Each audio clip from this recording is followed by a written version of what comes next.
E aí, pessoal, tranquilo? Então vamos lá continuar classificação periódica dos elementos, agora com propriedades periódicas. Então aqui vamos aprofundar um pouquinho o estudo da tabela periódica e aqui o bicho pega. Então vamos lá, aqui é a cerejinha do bolo, aqui onde tudo acontece. Então o que seria a propriedade? O nome periódico, né? Isso já foi percebido antes de Mendeleev, né? Então os elementos de tempos em tempos, de período em período, se você for organizando do mais leve para o mais pesado, ou hoje em dia, que é em número atômico, as propriedades vão se repetindo, por isso tabela periódica. Então na tabela periódica nós temos algumas propriedades também que se repetem. Outras são aperiódicas, né? Algumas questões fazem questão de cobrar isso aqui, né? O pessoal mais das antigas gosta. O que seria uma propriedade aperiódica? Então, por exemplo, número atômico, ele só cresce 1, 2, 3, 4, 5, ele não chega a voltar para ficar repetindo. Massa atômica. Então, seria uma propriedade aperiódica. Periódica é aquela que se repete. Bom, tem um bocado de propriedade periódica, mas existem três, que eu falo que é a santíssima trindade das propriedades periódicas, que é o raio atômico, potencial de ionização e eletronegatividade. Se você entender essas três muito bem e souber justificar cada uma delas, tá tudo certo. E a mais importante de todas, o raio atômico. Ah, mas aí eu já estudei a ligação lá na frente, eu vi que eletronegatividade é aquela que a gente mais usa. Então a eletronegatividade não seria mais importante? Para o conceito de ligação química, sim, é a coisa mais importante que tem. Agora, dentro de propriedade periódica, o raio é o mais importante, porque ele justifica todas as outras propriedades. Então, o que seria o raio? Definição técnica é que você tem dois... Opa! Tomei um susto aqui. Então, vamos lá. O raio atômico seria o seguinte, quando você tem dois átomos e você pega a distância entre os dois núcleos e divide por 2. Então, seria isso aqui, né? O raio é igual ao raio que você aprendeu lá na geometria, é o mesmo. Gente, traduzindo em miúdos, o raio para a gente nada mais é do que o tamanho. Resumindo, o átomo é grande ou o átomo é pequeno? Essa é a pergunta que vai ser feita a vocês. Então, de primeira mão, a gente vê muito por aí o esquema de setinhas. O cara pega a tabela periódica, bota uma seta apontando para baixo e outra seta apontando para a esquerda. O que o cidadão quer falar com isso? Quer dizer que quanto mais abaixo e mais à esquerda, maior seria o átomo. Então, por exemplo, o frâncio seria o maior átomo de todos. Bom, isso aqui é muito legal, dá uma certa praticidade em alguns momentos, mas eu preciso uma coisa um pouquinho maior de vocês. Eu preciso que você entenda por quê. Vamos lá. Tem lá numa prova, o rubídio e o frâncio, quem é maior?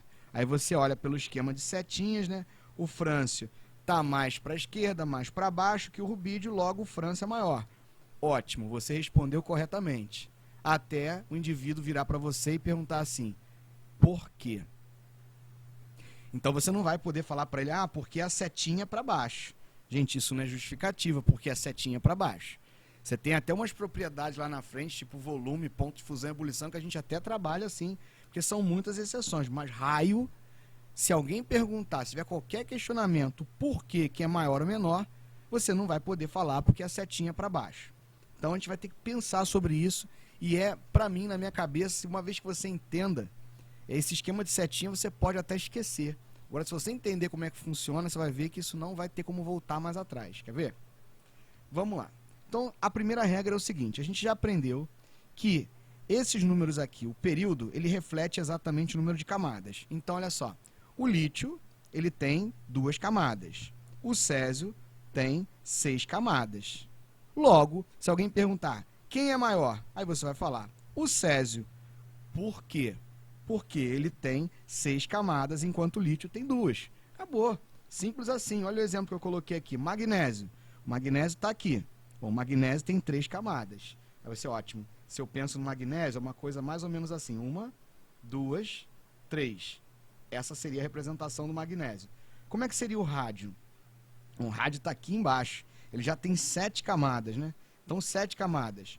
1, 2, 3, 4, 5, 6, 7. Então, isso aqui eu nem coloquei ele todo, né? Só que os pedacinhos das camadas. Então já deu para perceber que o rádio é maior que o magnésio. Simples, gente, acabou. Então, se tiver uma prova, justifique, porque o raio tem maior número de camadas que o magnésio. Se eu perguntar, quem é maior, nitrogênio ou arsênio? O arsênio é maior porque ele tem um número de camadas maior que do nitrogênio. Acabou. Simples assim. Tem mais camadas, é maior. Beleza? Então aqui, ó. Quanto maior o número de camadas, maior o raio. Beleza. Agora, olha a maldade. Vou pegar o sódio. O sódio está aqui, eu já rabisquei. Vamos apagar isso aqui, né? Opa. Vamos apagar que já deu uma bagunçada aqui. Vamos deixar tudo apagadinho para melhorar a visualização. Beleza. Vamos agora pegar de novo aqui minha canetinha. Opa, peguei o marca-texto. Caneta. Eu coloquei o sódio e coloquei o cloro. Aí pergunta-se, quem é maior? Bom, o sódio e o magnésio e o cloro, os dois têm 3 camadas. Então vou representar aqui, ó. Sódio, ele tem 11 cargas de prótons e 11 elétrons, fazendo 1, 2, 3 camadas. O cloro tem 17 cargas positivas e tem 1, 2, 3 camadas. Em teoria, os dois eram para ter o mesmo tamanho. Ah, mas esse aqui tem 11 elétrons e aqui tem 17 elétrons. Vamos fazer distribuição eletrônica, ó. 2, 8 e 1. Vamos fazer distribuição eletrônica aqui. 2, 8 e 7. Ah, o cloro é maior porque ele tem 7 elétrons na camada de valência, o sódio tem 1. Gente, mas os 7 elétrons estão no mesmo lugar. É o mesmo que eu falar assim para vocês. Imagina a sala da sua casa. Tem 3 pessoas. Agora imagina a sala da sua casa com 20 pessoas. A sala continua do mesmo tamanho. Ela só vai ter um número maior de pessoas. Então a ideia seria mais ou menos essa. Então o número de elétrons não influencia no tamanho. Mesmo esse cara aqui tendo só um elétron na última camada, e eu, seu outro cidadão, tem 7. O que vai diferenciar quando eu tenho átomos com o mesmo número de camadas vai ser um núcleo. Fala-se muito em interação, núcleo-eletrosfera. O que acontece? Isso aqui são os elétrons são negativos. O núcleo aqui é positivo. Então, é esse núcleo que mantém esses elétrons aqui atraídos pelo centro, pelo núcleo. Mesma coisa aqui no cloro. Eu tenho um núcleo, esse núcleo aqui é positivo, está atraindo esses elétrons negativos das camadas. Aí olha o que acontece, povo. O sódio, ele tem 11 cargas positivas. Ele tem um certo poder de atração. O cloro tem 17 cargas positivas, então o poder de atração dele é maior. O que está acontecendo? O cloro, o núcleo do cloro, comparado ao sódio, ele puxa mais para ele essas camadas, fazendo com que o cloro fique menor. Por isso que o raio do sódio, o tamanho do sódio é maior. Os elétrons ficam mais soltos que no cloro. Então, o raciocínio que você pode ter é esse, ó, no mesmo período, ou seja, na mesma camada, quanto maior o número atômico, menor o raio. Então tem muita gente que fala, ao longo do período o raio decresce. Perfeito, o raio vai diminuindo, porque vai aumentando a carga nuclear e a eletrosfera vai sendo mais atraída. Então é assim que funciona o raio se você estiver no mesmo período. Caso contrário, você usa o esquema das camadas mesmo. Tá? A setinha seria uma opção rápida, mas lembrando que ela não justifica. E para o próximo assunto que eu vou entrar ainda dentro de raio, ela vai furar lindamente. Então, raio iônico, então, quando for tratar de raio iônico, que é a mesma coisa do raio atômico, só que agora tratando com íons, esquece essa história de setinha, tá? Joga no lixo. Vamos só aqui no sangue mesmo entender como é que funciona. Os 2 primeiros casos são muito simples. Eu tenho magnésio. Arranquei elétrons dele, ele vai ficar menor. Somente aqui nesse caso que eu estou reduzindo uma camada dele. O cloro, ele tem 3 camadas. Ganhou um elétron, vai ficar maior. Então esse raciocínio aqui, ele é bem direto. Eu tenho um átomo, arranquei um elétron, diminui de tamanho. Eu tenho um átomo, ganho um elétron, fica maior, aumenta de tamanho. Simples assim. E, infelizmente, isso é o que menos cai de raio iônico, né? É justamente essa situação que eu vou colocar aqui agora que é a pior. Repara que eu coloquei de novo o sódio e o cloro. Como que a gente vai fazer essa análise? Aqui não é mais um átomo, pessoal. Aqui já é um íon. Então, o sódio tem lá o seu núcleo, ele tem 3 camadas, ele está aqui, ó, 3 camadas, 1, 2, 3. Distribuição eletrônica dele, 2, 8 e 1. O cloro está lá, também 3 camadas, 1, 2, 3. Ah, você, é o mesmo exemplo que você usou ali, Rafael? É o mesmo exemplo. E a gente já sabe que o sódio é maior. Só que aqui não é o sódio comum, é o íon sódio, é o íon cloro. O que quer dizer com esse positivozinho? Quer dizer que ele perdeu um elétron. Então, pessoal, a distribuição eletrônica do sódio não é 2, 8 e 1. Essa última camada foi embora, ele perdeu esse elétron. Então, o sódio, ele não tem 3 camadas. O meu amigo sódio, ele tem só 2 camadas. Esquece isso aqui, ó. Acabou. Então, o sódio tem 2 camadas, enquanto o cloro... Vamos ver o que vai acontecer com o cloro aqui. Vou voltar minha canetinha. 7, né? Ganhou 1, virou 8. Então, a distribuição eletrônica do cloro não é 2, 8 e 7. É 2, 8 e 8. Então, eu estou percebendo aqui que o cloro tem 3 camadas e o sódio tem 2 camadas. Logo, o íon cloro é maior do que o íon sódio. Lindo, né? Viu que mudou totalmente de figura aqui a situação. Porque aqui a gente está tratando de íon. Se você for por setinha aqui, um abraço, você vai errar.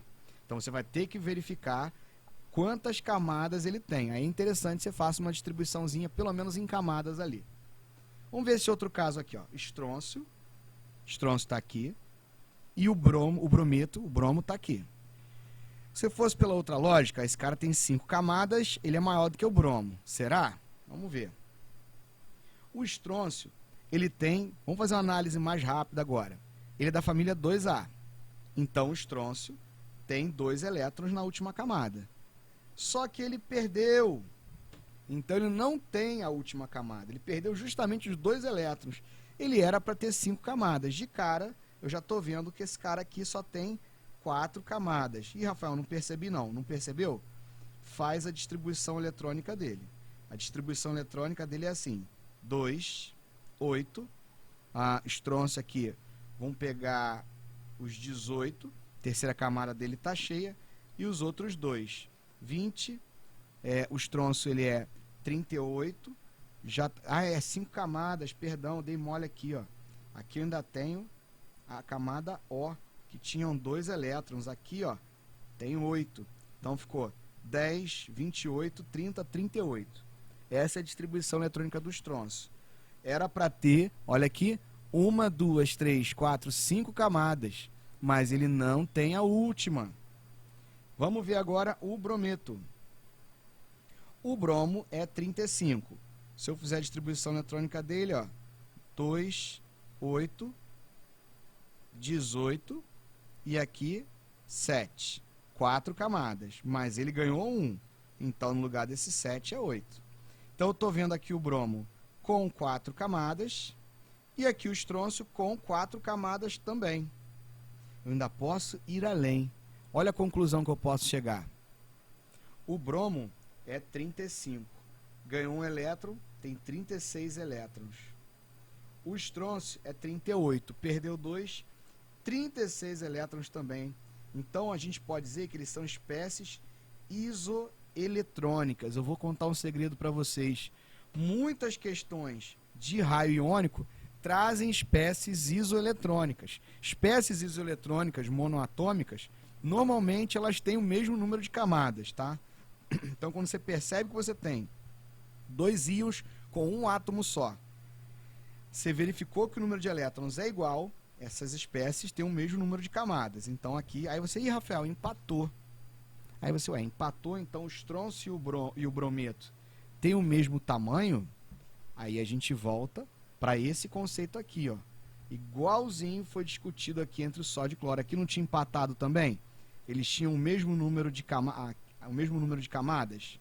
O que diferenciou foi o número de prótons. Menos prótons atrai menos, aí ele fica maior. Mais prótons, ele atrai mais, então fica maior o tamanho. Se eu verificar aqui, o bromo 35 e o estrôncio 38. Quem tem a carga positiva mais forte? É o estrôncio. Então, se o estrôncio tem uma carga mais forte, ele puxa mais essas camadas para ele. Então, ele fica menor. E o bromo, como tem uma carga positiva menor, os elétrons ficam mais frouxos ali. Então, você tem as 4 camadas mais larguinhas. No estrôncio, as 4 camadas vão ficar ali um pouco mais próximas. Por isso que o brometo ele é maior do que o estrôncio. Tá vendo? A carguinha aqui, o nome dele é bromo. Como ele está com essa carguinha, o nome dele passa a ser brometo. Tem que fazer essa análise. Então, já percebeu que para raio iônico não adianta pegar as setinhas. Tem que fazer a distribuição eletrônica. E, gente, é só usar isso aqui. Ó. E, Rafael, me perdi aqui no núcleo, na eletrosfera. Use isso aqui e seja feliz. Tá? No mesmo período, quanto maior o número atômico, menor o raio. Se nesse caso aqui, mesmo eles não estão no mesmo período, mas eles têm o mesmo número de camada. Você pode até, se você quiser, troca aqui período por camada que não muda nada, para um ou para outro. Você pode deixar aqui na mesma camada. Também funciona, que é uma beleza, tá bom? Que não pode você ficar só nas setinhas. Potencial de ionização. Então, o que é isso? É quando você tem lá o átomo no estado gasoso, você arranca um elétron. Para você arrancar esse elétron, você gasta uma energia. O átomo precisa receber uma energia para poder você arrancar aquele elétron. Resumidamente, está super relacionado com o raio. Imagina isso aqui, ó. Um átomo está aqui e um outro átomo está aqui. Você tem que arrancar um elétron desse cara, tem que arrancar um elétron desse cara. Bom, o elétron, ele é negativo, então ele está se sentindo atraído pelo seu próprio núcleo. Se você tentar arrancar um elétron de um cara grandão, o elétron, ele está longe do núcleo, então ele tem menos efeito. Então o potencial de ionização, a energia que você vai gastar para arrancar esse elétron é baixa. Ao passo que você tem um átomo pequenininho, o elétron ele está muito mais perto do núcleo. Então, para você arrancar esse elétron aqui, você vai gastar muito mais energia. Então, quanto menor o átomo, maior o potencial de ionização. Então, se você entendeu bem o que é o raio, acabou. Você não precisa nem do esquema tradicional de setinhas, aqui para a direita e para cima.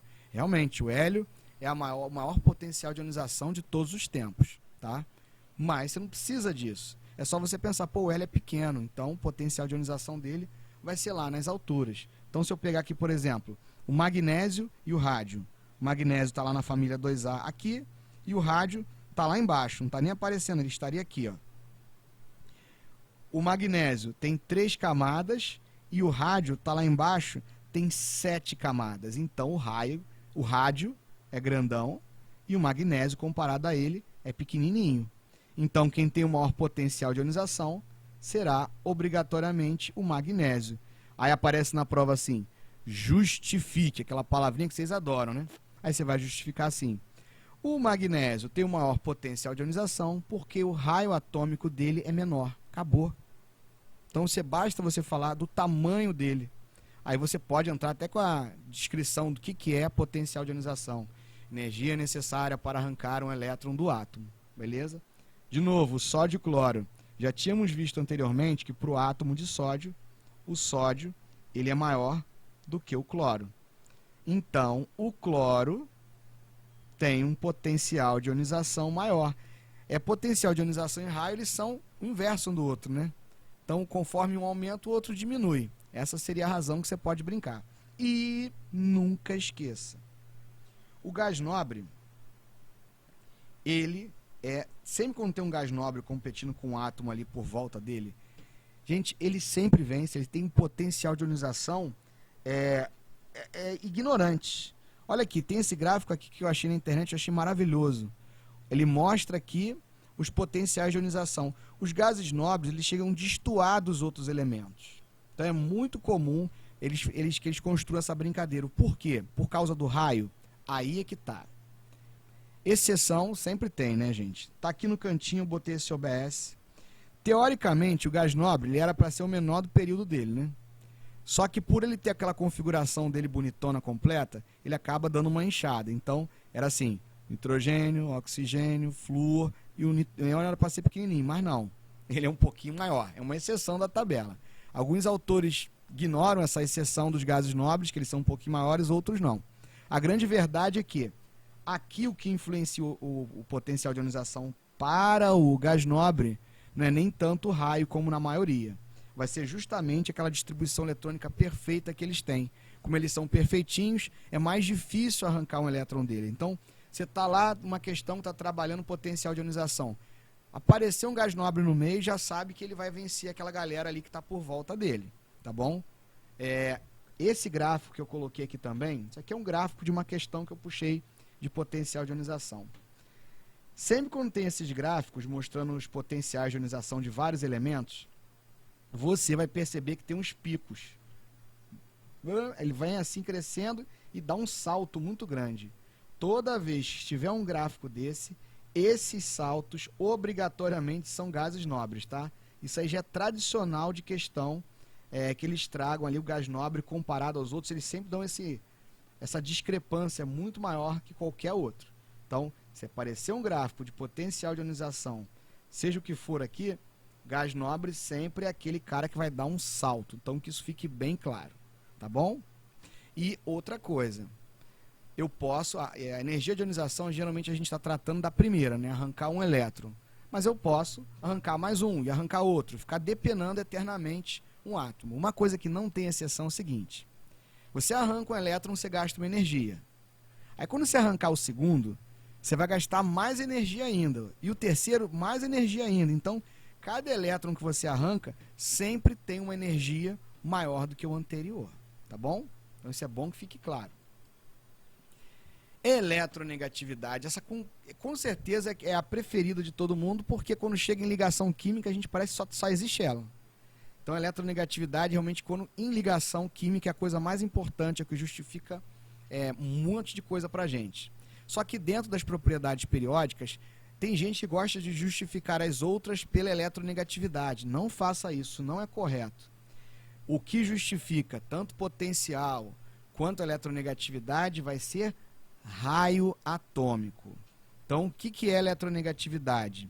Traduzindo, é a capacidade de um átomo atrair os elétrons para si. Quanto mais ele atrai, maior é a sua eletronegatividade. Então, essa é a dica básica de eletronegatividade. A ideia é o seguinte: vou fazer aqui um desenho, esse bloquinho cinza aqui vai explicar de novo.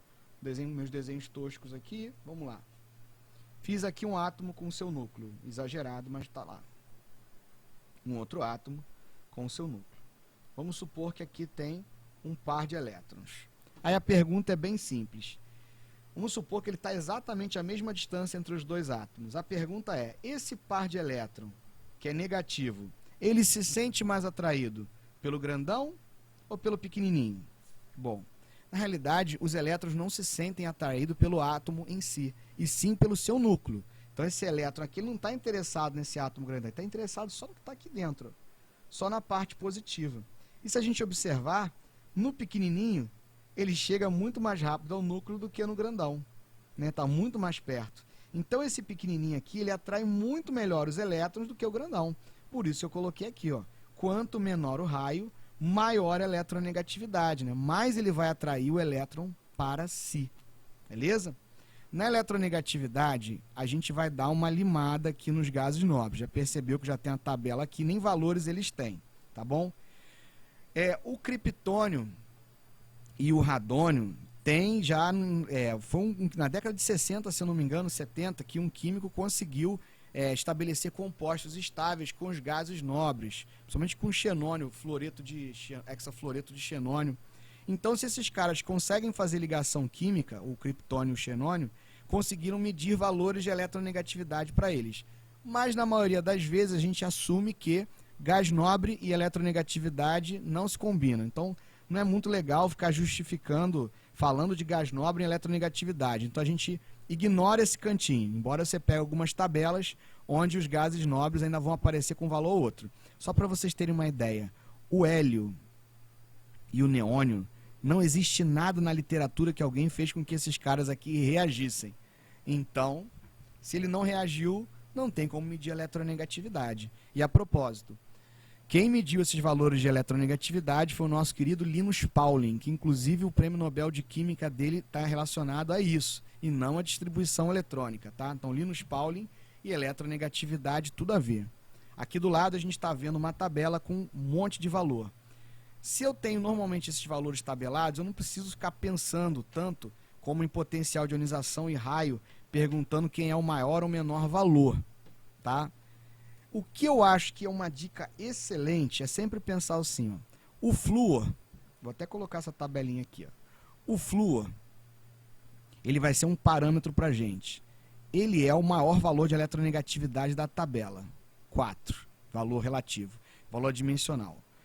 O frâncio é o menor valor, então pensa nos extremos, aqui nessa minha tabela está 0,7, o maior, o menor. Quem estiver mais perto do flúor é mais eletronegativo. Quem estiver mais próximo do frâncio vai ser menos eletronegativo e fim de papo. Porque, gente, essa própria tabela que eu coloquei para vocês aqui, né? Ela tem os valorzinhos aqui laterais de eletronegatividade. Então, você está trabalhando lá, principalmente em ligação química, você precisa consultar, você vem aqui e olha. É difícil uma questão, quem é mais eletronegativo, o boro ou o galho, né? As pessoas falam isso, mas são questões que não aparecem muito. Isso é muito comum para raio e potencial. Eletronegatividade, se tem na tabela, você consulta. Caso contrário, você vai adotar o critério do tamanho e esquecer gás nobre. Tudo bem? Bom, aqui eu fecho o que eu chamo de santíssima trindade das propriedades periódicas. Raio, potencial e eletronegatividade. Você já deve ter percebido que logo aqui embaixo tem... saiu eletro... Eu botei aqui, é P, mas aqui saiu eletronegatividade de novo. Desculpa. Aqui é eletropositividade. Que pelo nome você já deve ter chegado à conclusão que é o contrário da eletronegatividade, né? São esses valores inversos. Então, se a eletronegatividade, o flúor é o maior e o frâncio é o menor valor deles, eletropositividade vai ser o contrário. O frâncio é o mais eletropositivo e o flúor é o menos. Ou seja, aqui é quem perde elétrons com mais facilidade. O flúor, a última coisa que ele vai fazer no mundo é perder elétron. O frâncio, ele já entrega o elétron dele com maior facilidade do mundo. Não é muito comum a eletropositividade fora das propriedades periódicas. É comum a gente brincar assim, ó. Falar assim, os ametais... lá atrás, na primeira aula de tabela periódica, eu falei que eles ganham elétrons com facilidade. Você pode resumir e falar assim, ó, os ametais são muito eletronegativos. Olha que sofisticado que fica, né? Soa bem. Então, o oxigênio e o nitrogênio são elementos eletronegativos. Porque comparado ao resto da tabela, a eletronegatividade dele é alta.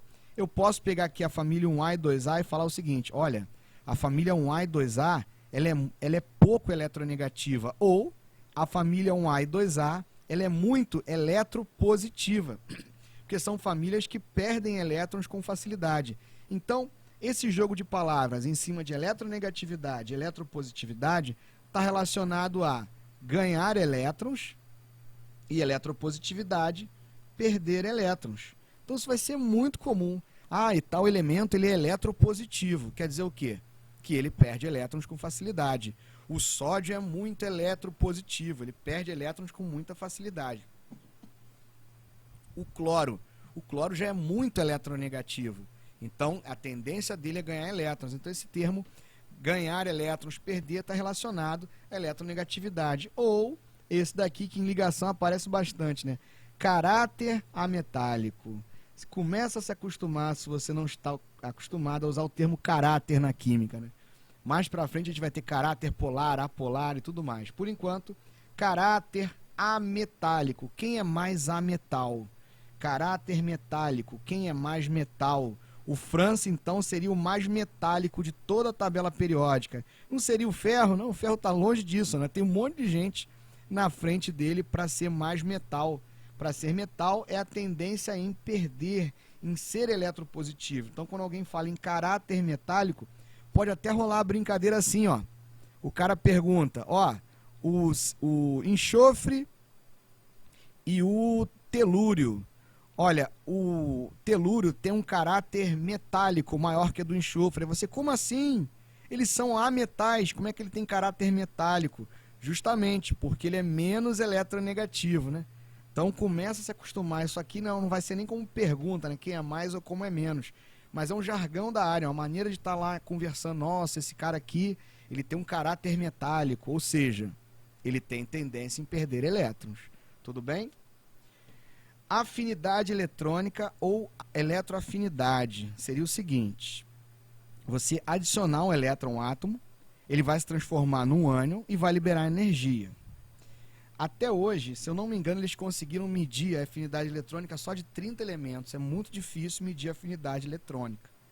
Então, ela é uma propriedade que ela tem essa definição legal. Você bota um elétron, ele vira um ânion e libera energia. Se eu tenho um cara muito pequeno, essa energia vai ser muito alta. Trocando em miúdos, gente, sendo muito sincero para vocês, ela varia exatamente como a eletronegatividade. Até de gás nobre ela nem fala também. Então, se você tem a tabelinha ali, você olha os valores de eletronegatividade, se alguém perguntar se é mais ou menos, varia junto. É mais eletronegativo? Tem maior afinidade eletrônica e vice-versa, tá bom? Então, ela realmente é uma propriedade que ela é mais limitada, até porque hoje só conseguiram medir, como eu disse, um número muito reduzido. Acabou aqui? Não, a gente ainda tem mais essas 3 propriedadezinhas aqui, que é o ponto de fusão e ebulição, a densidade e o volume. A densidade, acho que para mim é uma das mais interessantes, porque você tem uma noção dos elementos mais densos da tabela. Ele é bem simples, né? Quanto mais para baixo e para o centro, o elemento é mais denso. Até hoje registrado, o ósmio seria o elemento mais denso da tabela periódica. Ponto de fusão e ebulição, você vai ter que pensar no átomo exatamente dele como uma substância simples. Porque muitos desses elementos aí, para combinar como substância simples, é complicado, acaba fazendo substância composta. Então, por isso que essas propriedades aqui a gente não vê muito tratar delas. Eu acho muito interessante a densidade, porque a gente tem a noção da densidade do átomo. Esse volume atômico, ele não é relacionado com o raio, né? Ele é relacionado a 1 mol de cada substância, que é 6 vezes 10 a 23 átomos ali.